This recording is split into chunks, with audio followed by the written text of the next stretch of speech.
ku shi ya continue kamar haka, sai ku taɓa wannan claim ɗin sai ku yi start. Sai na gaba ga tax, in ka zo za ku ga a lot of tax shi ma ga su suna da yawa. Shi ma tax ne sai ku taɓa laɗin kuna taɓa wannan zai ku yi tuku baya, shi ma kuna yin back sai kuma ciki ga nan yana rawa yana gama zai zo ya fi ba ku da ku claim. So da haka ake shi ma ga wannan shige shi kuna da sai claim ko wannan ya gama ya yi submitting. To ta haka za ku gama wannan za ku yi su duka step by step har ƙarshe ga su da suna da yawa. Amma wani da wannan ce follow ID to ba su kun ba zai gama da wannan shi ma duka haka da za ku muku da su.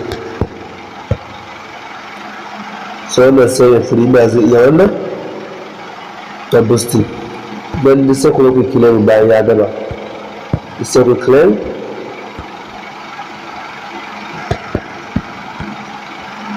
Ta haka da ake wannan shi ma. So bayan da kun gama ne su za ku da ku claim bayan ya gama wannan duka.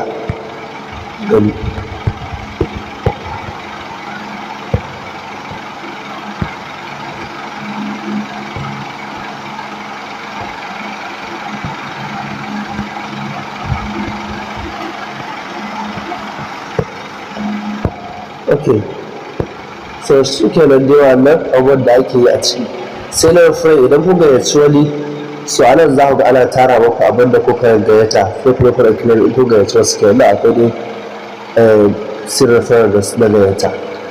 So ta haka ne ake yi aiki using da Blum. Inda mata suna dukansu ku yi claim nan ana connecting wallet, za ku yi connecting da wallet ta kika kuna taɓa zai kai ku ta kila ku connecting. Su kuma wannan game ne wanda na ce zan baka auto clicker. In baka da game da yawa ba sai ka sa auto clicker, amma auto clicker ta fi bugowa.